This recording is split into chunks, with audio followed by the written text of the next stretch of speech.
अब सवाल ये उठता है कि आखिर ये मामला जो अभी सर ने कहा कि आइसोलेशन में नहीं देखना चाहिए, मुझे लगता है कि इस सुसाइड से कहीं ज्यादा गंभीर जो है वो आरोप जो लगाए गए हैं वो है, जिसमें ये कहा जा रहा है कि शिविर में ये घटनाएं होती हैं, कई बार होती हैं, बार बार होती हैं और तमाम लोगों के साथ होती हैं।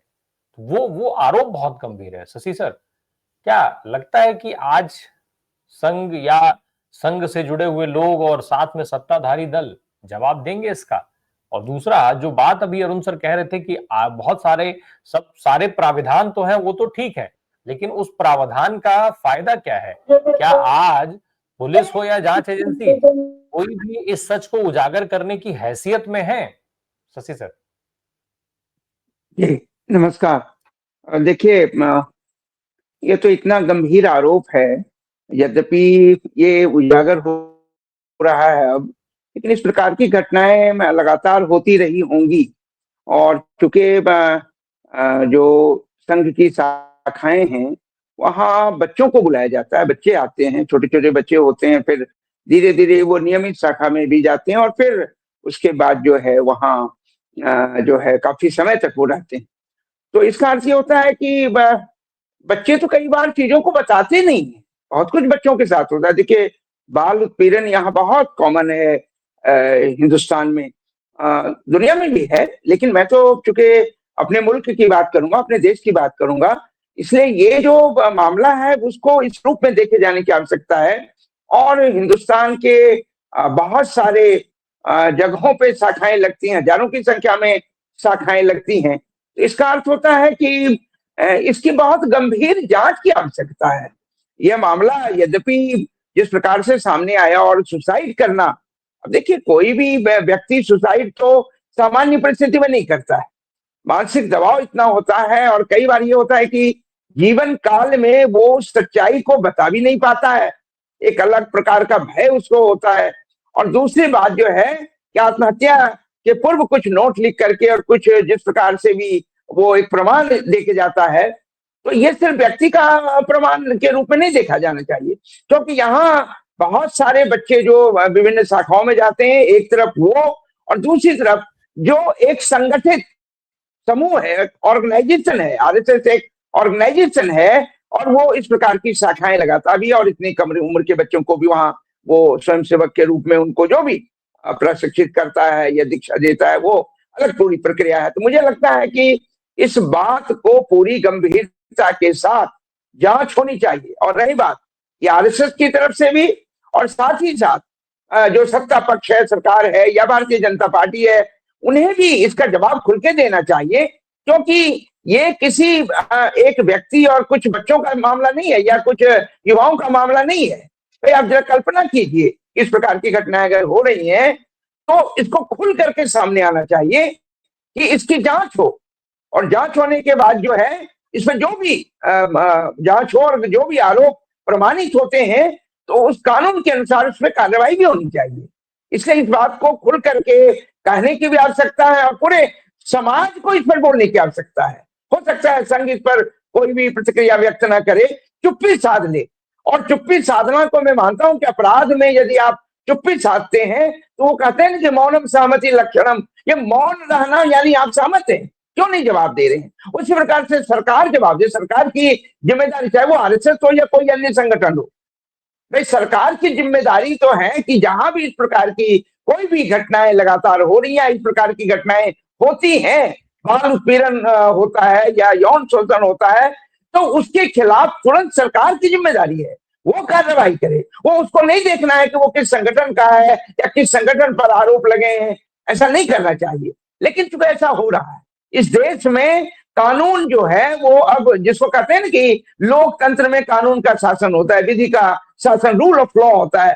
कहाँ रूल ऑफ लॉ होता है? रूल ऑफ लॉ का बेसिक प्रिंसिपल है कि जो भी अपराधी होगा वो कानून के समक्ष समान होगा, और उसके साथ जो है कानून समान रूप से जो है आचरण करेगा, और उसके खिलाफ जो आवश्यक कार्रवाई होगी उस समय कोई पक्षपात नहीं किया जाएगा। लेकिन सवाल है कि सत्ता में बैठे हुए लोग, उनका संबंध संघ से, और तमाम जो लोग हैं, अब तो स्थिति ये है कि आप भारत के किसी भी संगठन में, सरकारी संगठन हो या अन्य, अब देख लीजिए कि सब जगह संघ के लोग ऊपर से नीचे भरे हुए हैं, विश्वविद्यालयों में भरे हुए हैं। तो इसका अर्थ ये होता है, ठीक है भाई, जहां संघ के विचार को मानने वाले लोग हैं, उस विचारधारा को मानने वाले लोग हैं, लेकिन संगठन पर आरोप लगा है। और ये बार बार मैं तो सोच नहीं सकता हूं कि इस प्रकार की बात को जानने के बाद मुझे कैसा महसूस हुआ कि भाई ये क्या हो रहा है। और देश में ये स्थिति हो गई भाई, इस देश में आज ये स्थिति है कि सरकार कोई जवाब नहीं देगी, संघ के लोग जवाब नहीं देंगे, या इस विचारधारा को मानने वाले खुल करके। और इतना ही नहीं, समाज के विभिन्न समूहों को खुल करके आना चाहिए। यदि ऐसा हुआ है तो इसकी जांच भी हो, उस पर उचित कार्रवाई भी हो, और यदि आवश्यक हो तो बैन भी लगे। देखिए एक बात जान लीजिए कि संघ पे बैन लग चुका है। इसी स्वतंत्र भारत में दो दो बार संघ पर बैन लगा है। आप जानते हैं, गांधी की हत्या के बाद भी बैन लगा, इमरजेंसी के दौरान भी बैन लगा। और एक बात बड़ा इंटरेस्टिंग है, इस संघ पर ब्रिटिश काल में बैन नहीं लगा, ब्रिटिश साम्राज्य के काल में एक बार भी बैन नहीं लगा, कांग्रेस पर बैन लगा। यानी कि राष्ट्रीय आंदोलन के मुख्य संगठन पर जरूर बैन लगा, लेकिन संघ पर नहीं बैन लगा।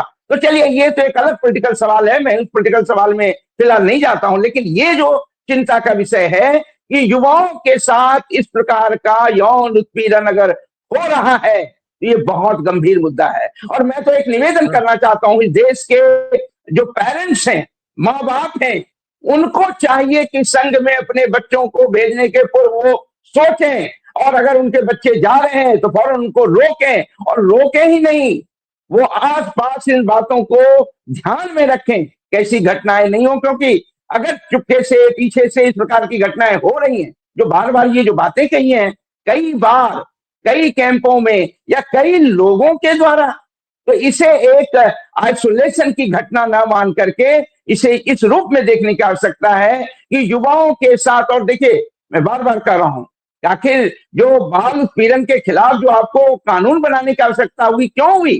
क्योंकि ऐसे यौन उत्पीड़न होते हैं, वो बालक भी हो सकता है, बालिका भी हो सकती है। इसलिए उसकी गंभीरता किसी भी स्थिति में यह कह करके नहीं कम की जा सकती है कि वो बालक है या युवा है ना, युवती नहीं है या लड़कियां नहीं है।